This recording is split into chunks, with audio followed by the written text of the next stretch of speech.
Drug Enforcement Administration just announced its largest meth bust in U.S. history. Today, DEA Rocky Mountain talked about yet another large drug bust, this time involving hundreds of pounds of meth. The afternoon heat shimmered across the asphalt at 2:17 p.m. on a Saturday outside San Antonio, Texas. A routine federal checkpoint on a lonely stretch of highway caught sight of a massive refrigerated semi-truck approaching. To ordinary drivers passing by, this appeared to be standard procedure, just another commercial vehicle inspection.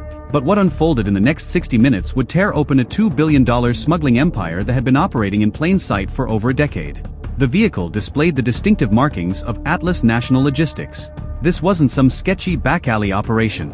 Atlas National stood among the elite, ranked within the top 2% of logistics companies across the nation. They serviced contracts with America's retail giants, Walmart, Costco, and Kroger. Every certification from the Department of Transportation was current and legitimate. When the driver stepped down from the cab, he appeared calm, almost bored. He'd done this run countless times before. His commercial license was spotless. The manifest listed 25 tons of fresh produce destined for a distribution center in the Midwest. Lettuce, tomatoes, perfectly legal cargo. The trailer's refrigeration held steady at exactly 34 degrees Fahrenheit. Every document checked out flawlessly.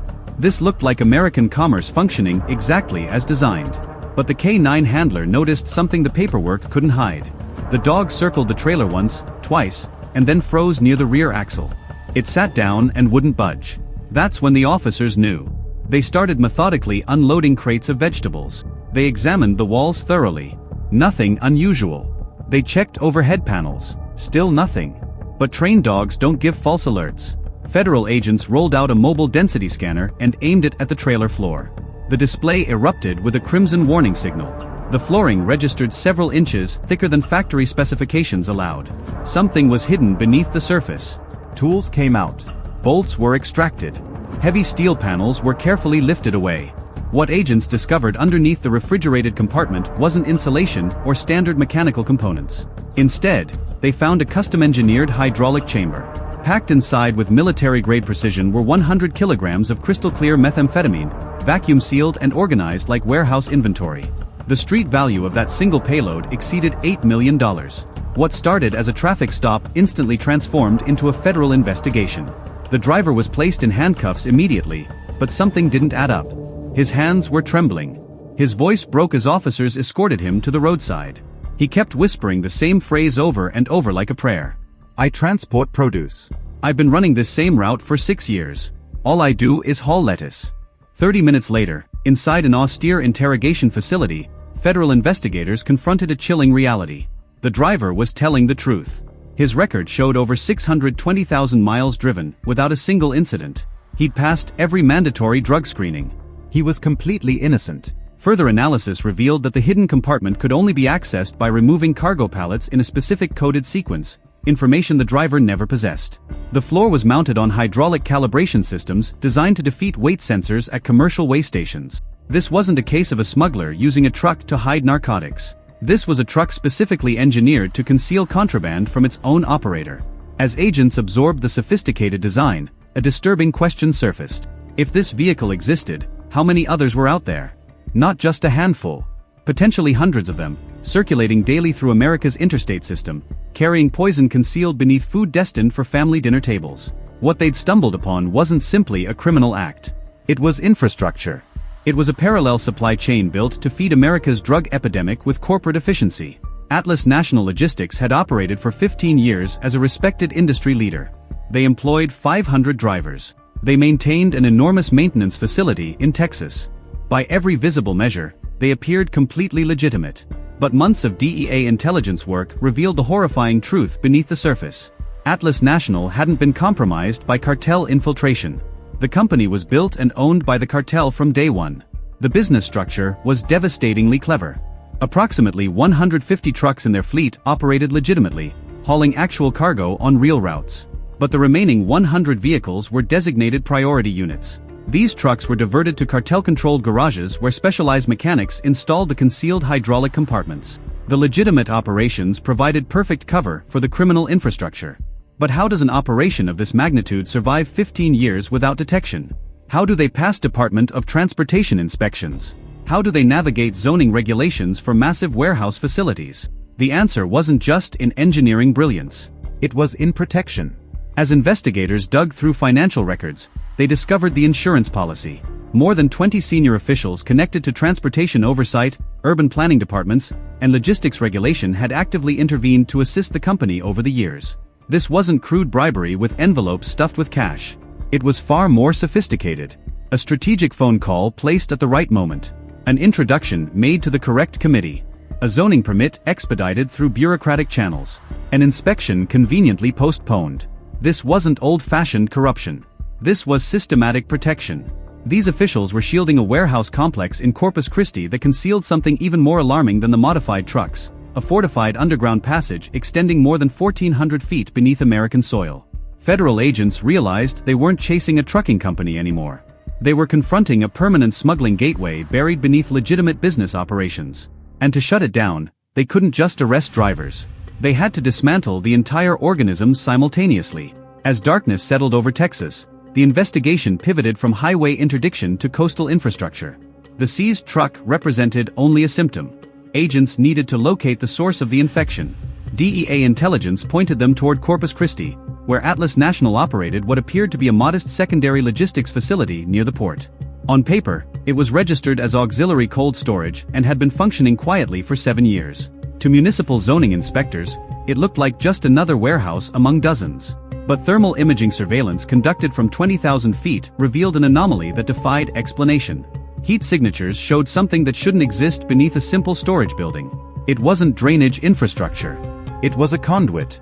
Agents uncovered a reinforced underground corridor stretching 1,400 feet beneath a concrete foundation. This wasn't some hastily dug smuggling tunnel.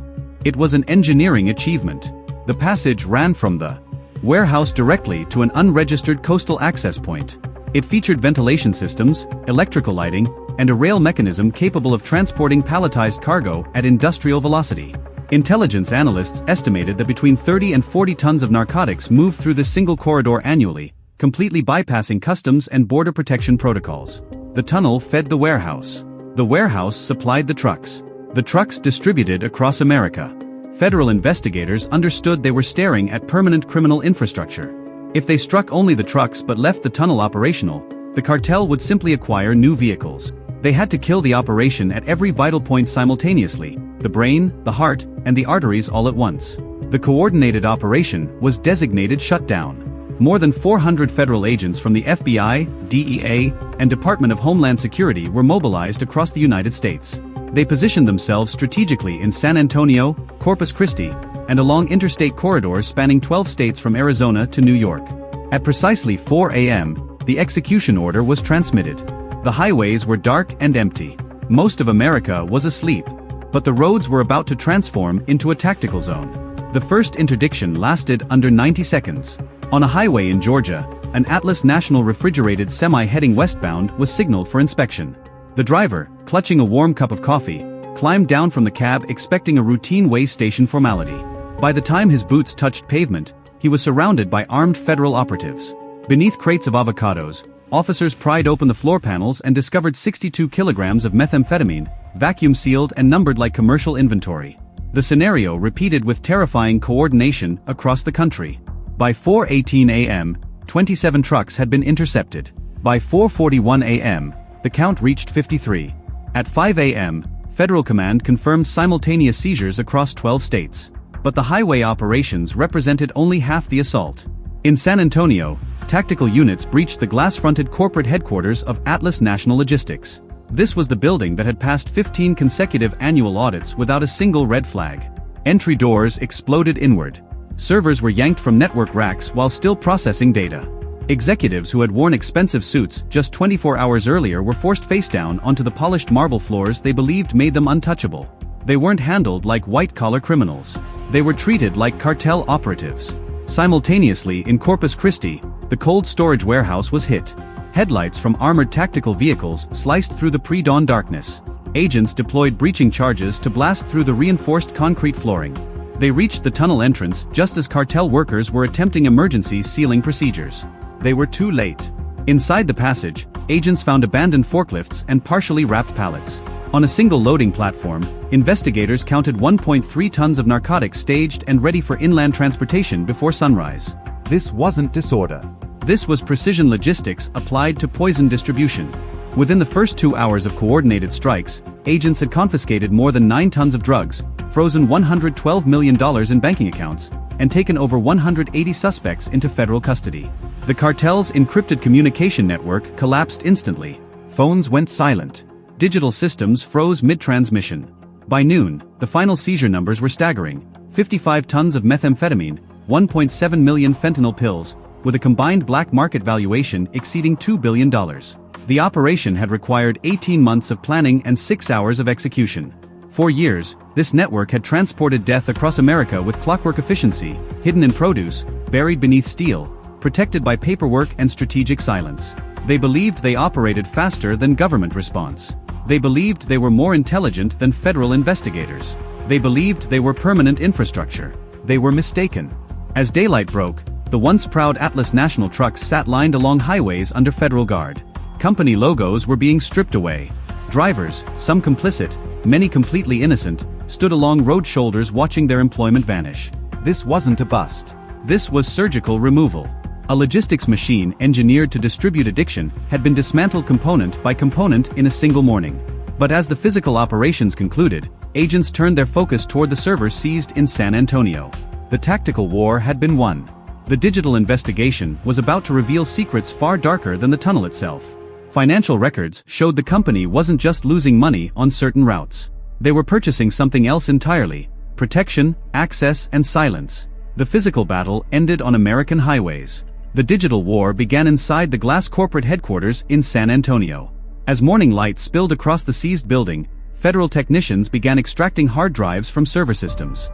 What existed inside those machines would determine whether this operation would be remembered as a drug interdiction or a national betrayal. Within 24 hours, investigators pulled 96 terabytes of data. Initially, it resembled standard corporate records: clean financial audits, on-time delivery performance metrics, industry safety awards. But when forensic accountants cross-referenced GPS tracking data with financial ledgers, an impossible pattern emerged. They discovered what they would later call ghost routes.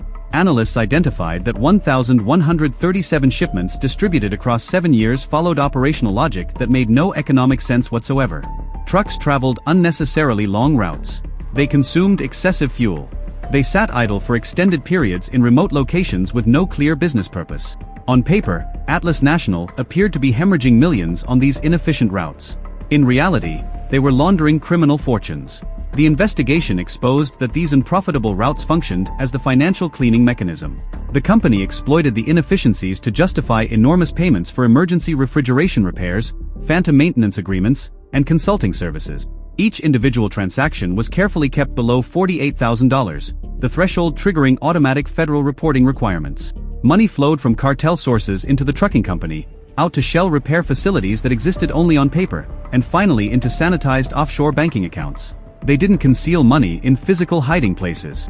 They hid it inside manufactured business failures. They concealed it within bureaucratic complexity. But the most explosive discovery wasn't the financial engineering. It was the identities connected to the protection network. Buried within folders labeled consulting and urban planning, investigators found the exposure everyone had been waiting for. The emails revealed a protection system that extended far beyond the warehouse operations. Senior officials linked to zoning commissions, port authorities, and transportation oversight agencies had been quietly intervening on behalf of Atlas National for an entire decade. There were no crude cash handoffs. The corruption was far more refined. When a municipal inspector flagged the Corpus Christi warehouse for a mandatory structural review, which would have exposed the tunnel, a phone call from a state-level official killed the inspection entirely. When a way station auditor noticed weight irregularities in the priority vehicles, a transportation commissioner had him reassigned to a different district immediately. The servers contained documented evidence of this systematic corruption: campaign contributions funneled through shell corporations, lucrative consulting positions created for officials' family members. The FBI identified 20 individuals holding public office or regulatory authority who had effectively functioned as cartel employees.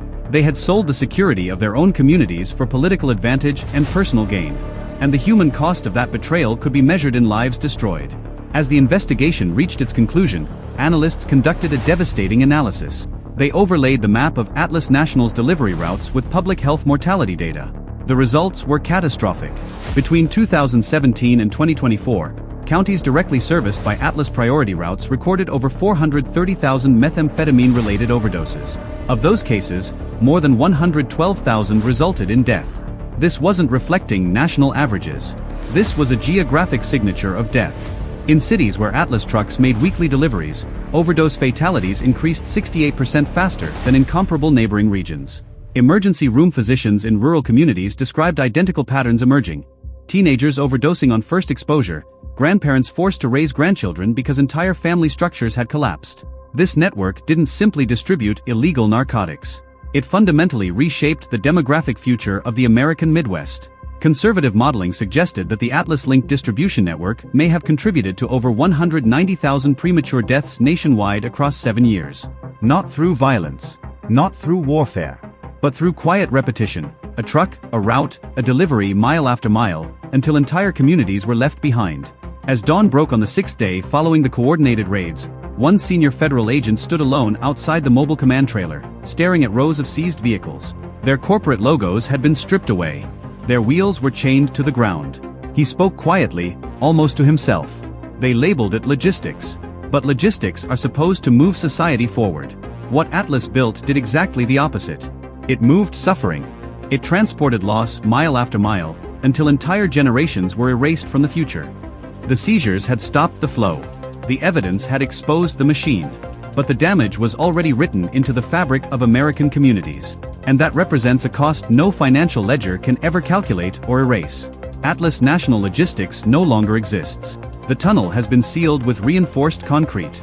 The 20 politicians are facing federal indictments. But the investigation continues, because if one Atlas existed, hidden among the top 2% of American corporations, the question that keeps federal agents awake at night is this: who else is driving on the highway right beside you?